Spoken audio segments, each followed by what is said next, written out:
केवल नाम आधारा सुमिर सुमिर नर उतरहि पारा।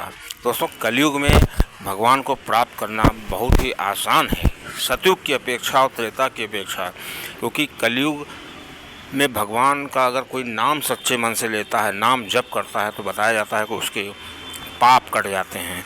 और रामायण में बताया गया है कि पाप कटते नहीं हैं, किसी भी विधि से मनुष्य के पाप नहीं कटते हैं, केवल नाम जप में इतनी शक्ति होती है कि मनुष्य के पाप कट जाते हैं। अब दोस्तों, ईश्वर को प्राप्त करने से, ईश्वर का नाम जप कहना तो बहुत आसान है, लेकिन ये भी कहा जाता है कि simple things are not easy. कोई भी सिंपल काम बहुत ही आसान नहीं होता है। नाम जप जितना आसान है उतना कठिन है। अब दोस्तों, आइए जानते हैं कि नाम जप से कैसे हमारे पाप कट जाते हैं, ऐसा क्या होता है। दोस्तों, नाम जप वही कर सकता है जिसके अंदर भक्ति होती है, और भक्ति का दूसरा नाम प्रेम है। जैसे हम किसी को प्रेम करते हैं, जैसे हमारे घर कोई मेहमान आ गया, हम उसको वास्तव में चाहते हैं, या हमारा कोई दोस्त है, अगर वो कहीं जाना चाहता है तो हम अपने किराए से उसको ले जाएंगे, उसको 1 रुपया खर्च नहीं करते देंगे, क्योंकि हम उससे प्रेम करते हैं। और जहाँ प्रेम नहीं होता है वहाँ पे तो औपचारिकता होती है। दोस्तों, भक्ति बहुत बड़ी चीज़ होती है, और भक्ति को पहचान नहीं पाते लोग। पूजा पाठ करते हैं, पूरी ज़िंदगी निकाल देते हैं, लेकिन भक्ति असली में क्या होती है उसको नहीं पहचान पाते हैं। दोस्तों, ये इसी पर आधारित वीडियो है कि भक्ति का 1% कैसे पहचानें। मेजर टिप्स सिंगम चैनल में आपका स्वागत है। आपको जानकारी अच्छी लगे तो वीडियो को शेयर करिएगा। दोस्तों, भक्ति का जो परचम जब श्री राम जी अयोध्या से गए थे तो उसके बाद शबरी माता से मिले थे। शबरी माता से बड़ा कोई उदाहरण नहीं है भक्ति का। अब दोस्तों, जब श्री राम जी का इंतज़ार कर रही थी शबरी माता, इतने वर्षों तक उन्होंने इंतज़ार किया। उसके बाद जब श्री राम जी वहाँ पहुँचे तो पंचोपचार विधि से, क्योंकि भगवान थे, तो क्योंकि पूजा करने का सबसे आसान तरीका है पंचोपचार। पंचोपचार का मतलब जैसे धूप दीप जलाना, फिर आरती करना, सूक्ष्म आरती करना, वृहद आरती करना, जैसे पूजा के पहले आचमन करते हैं, ये सब। तो उसको करना जो है भक्ति का सबसे छोटा माध्यम बताया गया है।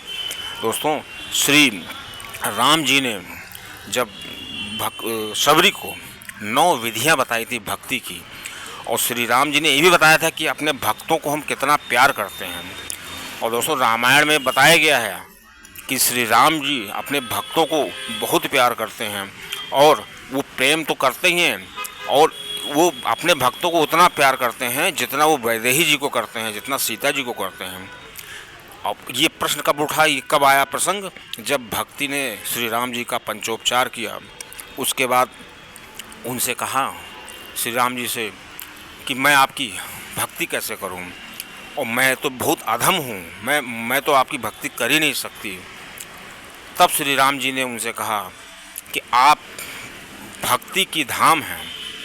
9 प्रकार की भक्ति होती हैं, और 9 प्रकार की भक्तियों को एक्सप्लेन किया है श्री राम जी ने, और जो कथावाचक होते हैं वो चीज़ को बताते भी हैं। आप ये समझ लीजिए कि श्री राम जी ने उनसे कहा कि आपके अंदर जो 9 प्रकार की भक्ति होती हैं वो 9 भक्ति हैं। और श्री राम जी ने ये भी कहा है रामायण में कि किसी भक्त के अंदर अगर 1 प्रकार की भक्ति होती है, मतलब 9 भक्तियाँ और 9 प्रकार की भक्तियाँ होती हैं, अगर 1 प्रकार की भी भक्ति होती है तो मैं उस भक्त को उसी तरह प्यार करता हूँ जैसे मैंने सीता जी को प्यार करता हूँ। अब दोस्तों, भक्ति श्री राम जी की कृपा किन किन लोगों को मिली। पहली बात तो अयोध्या वासियों को मिली, क्योंकि जिन श्री राम जी के दर्शन करने के लिए काकभूषण जी कई कल्पों तक इंतज़ार करते हैं, पूरे कल्प में, क्योंकि श्री काकभूषण जी और जो श्री हनुमान जी ये तो पहले से ही धरती पर आ गए थे। और दोस्तों, उस काकभूषण जी की भक्ति देखनी है तो आप ऐसे देखिए कि काकभूषण जी अपना रूप नहीं बदलते हैं, क्योंकि वो कौवे का रूप है उनका, और श्री शिव जी ने उनको आशीर्वाद भी दिया था कि तुम कभी भी अपना कोई रूप बदल सकते हो। तो गरुड़ जी ने उनसे पूछा कि आप अपना रूप क्यों नहीं बदलते हैं, कौवा इतना अधम होता है, लोग उसको भगाते हैं। तो उन्होंने कहा, रामायण में सब बताया गया है कि मैं कौवा ज़रूर हूँ, लेकिन मैं कौवे की जात से, कौवे के रूप में हमको बहुत प्रेम है, प्रेम इसलिए है क्योंकि ये वही रूप है जिससे हमको श्री राम जी की भक्ति प्राप्त हुई थी। दोस्तों, जब ये प्रेम होता है तब भक्ति होती है। पूजा पाठ बहुत ज़रूरी नहीं है, केवल भक्ति बहुत ज़रूरी है। और भक्ति कैसे आती है? भक्ति कलयुग में केवल नाम जप से आएगी, और नाम जप की आदत डालनी पड़ती है। और नाम जप जब मनुष्य लगातार नाम जप करता है तो उसके अंदर भक्ति अपने आप आने लगती है। और जिस भक्त के अंदर भक्ति होती है उसको सभी प्रकार के सुख प्राप्त हो जाते हैं। ऐसा रामायण में भी बताया गया है। रामायण में काकभूषण जी से पूछते हैं गरुड़ जी कि सबसे दुखी मनुष्य का जीवन, मतलब मनुष्य सबसे ज़्यादा जो नीच काम है या सबसे ज़्यादा कब, सबसे बुरा क्या है और सबसे अच्छा क्या है? तो काकभूषण जी ने कहा सबसे पहले मैं बुरा बताता हूँ। तो उन्होंने कहा सबसे बुरा होता है दरिद्रता। जो मनुष्य दरिद्र होता है वो सबसे बुराई होती है, मतलब उसके अंदर।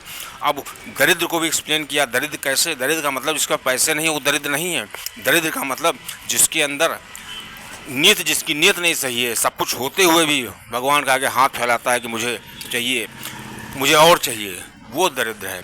और श्री काकभूषण जी ने ये बताया कि कौन सबसे ज़्यादा सुखी है, और सुखी के बारे में बताया कि वो व्यक्ति सबसे ज़्यादा सुखी है जिसके अंदर भगवान की भक्ति है।